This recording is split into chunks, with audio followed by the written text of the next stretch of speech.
बिस्मिल्लाहिर्रहमानिर्रहीम। अस्सलाम वालेकुम स्टूडेंट्स। आज का हमारा फर्स्ट ईयर का लेक्चर है चैप्टर 4 से work done by variable force. Discuss करते हैं work done by variable force. Chapter number 4 है ये, ठीक है। फर्ज करें हमारे पास एक ऑब्जेक्ट है और उसको हम पॉइंट ए से बी तक लेके जाते हैं, ठीक है, ए से बी तक यूजिंग अ वेरिएबल फोर्स। आप यूँ करें कि जो फोर्स है पहले हमने ज़्यादा लगाई, उसके बाद आहिस्ता आहिस्ता कम हो रही है, और ये कोई पाथ है, अनइवन पाथ मैंने बना दिया। इसमें फोर्स वेरी करती जा रही है ए से बी तक। अब इस तरह के प्रॉब्लम को सॉल्व करने के लिए हम क्या करेंगे, तो अपने जेहन में पहले एक चीज़ बिठा लें कि वर्क डन हमेशा कांस्टेंट फोर्स से होता है, तो वेरिएबल से तो वर्क नहीं होगा। तो इस प्रॉब्लम को सॉल्व करने के लिए हम क्या करेंगे, हम डिस्प्लेसमेंट को छोटे छोटे, ये जो पूरा पाथ है उसे छोटे छोटे स्मॉल डिस्प्लेसमेंट्स में इस तरह से चेंज करेंगे कि उस छोटे डिस्प्लेसमेंट के दौरान फोर्स क्या रहे, कांस्टेंट। मिसाल के तौर पर अगर मैं पहला ये बनाता हूँ छोटा सा patch, let it is delta D1, तो उस दौरान फोर्स कितनी लग रही है, F1। ये F1 इस पूरे डिस्प्लेसमेंट के दौरान क्या है, कांस्टेंट। यानी डिस्प्लेसमेंट छोटा सा डेल्टा D1 है, तो इस दौरान फोर्स क्या रहेगी, कांस्टेंट। इस तरह मैंने उसके बाद दूसरा डिस्प्लेसमेंट, उसकी अपनी फोर्स होगी वो कांस्टेंट, तीसरा डिस्प्लेसमेंट उसकी फोर्स कांस्टेंट। ये रास्ते में कोई एक डिस्प्लेसमेंट आई है जिसमें फोर्स F है और डिस्प्लेसमेंट D आई है और ये उसमें एंगल थीटा आई बनाती हुई फोर्स लग रही है, तो इसकी अपनी फोर्स कांस्टेंट है। इस तरह हर एक डिस्प्लेसमेंट में चूंकि कांस्टेंट फोर्स हो जाएगी, अपना डिस्प्लेसमेंट उसका अपना फोर्स का एंगल होगा, तो हम फॉर्मूला यूज करके इसको सॉल्व कर सकते हैं। इस चीज़ को मैंने यहाँ लिख दी है, अगर आप नोट्स बनाना चाहें लिख सकते हैं।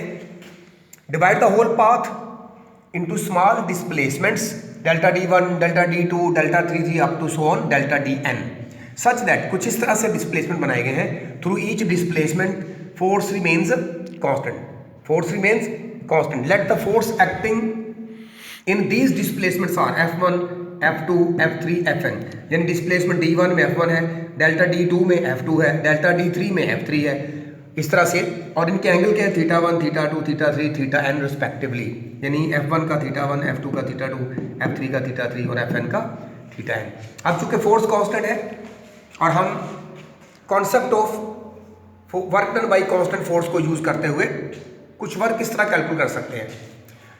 देखिए, फॉर डेल्टा D1, फर्ज करें डिस्प्लेसमेंट D1 था, तो उसके वर्क को हम कह लेते हैं W1, तो क्या होगा, F1 डेल्टा D1 cos θ1, यानी जो कॉन्सेप्ट था ना फॉर्मूला FD cos θ, तो FD cos θ में F क्या है, F1, D कितना है, डेल्टा D1, थीटा कितना है, θ1, तो F1 डेल्टा D1 cos θ1। इस तरह दूसरे डिस्प्लेसमेंट के लिए वर्क को हम W2 कहें तो क्या आएगा, F2 डेल्टा D2 cos θ2। इस तरह F3 के लिए, डेल्टा D3 के लिए W3 work 3, F3 delta D3 cos θ3 up to so. इस तरह चलते चलते हम कहाँ जाएंगे, n डिस्प्लेसमेंट पर डेल्टा Dn के लिए क्या होगा, Wn, Fn delta Dn cos θn। चूंकि वर्क एक स्केलर क्वांटिटी है, तो हम टोटल वर्क डन इन तमाम वर्क को, यानी W1, W2, W3 up to Wn add करके तो W कैलकुलेट कर सकते हैं। तमाम वर्क को क्या कर दें, ऐड कर दें। तो W1 कितना था, F1 डेल्टा D1, ठीक, cos θ1, F2 delta D2 cos θ2, Fn delta Dn cos θn। इन तमाम को ऐड करेंगे तो आपको वर्क मिलेगा। इस एक्सप्रेशन को हम अगर एक सिंप्लीफाइड फॉर्म में लिखना चाहें तो हम समेशन की सूरत में लिख सकते हैं।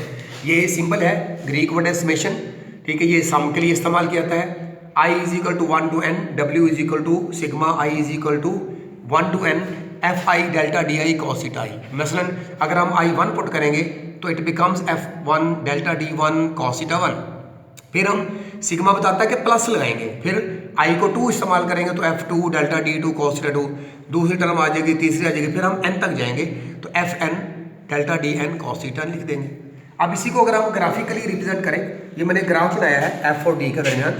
हॉरिजॉन्टल एक्सिस पर मैंने डिस्प्लेसमेंट लिया है D और वर्टिकल एक्सिस मैंने फोर्स ली है F। अब फर्ज करें कि A और B के दरमियान फोर्स पहले ज़्यादा थी और आहिस्ता आहिस्ता वो ग्रेजुअली डिक्रीज हो गई B पॉइंट तक आते हुए।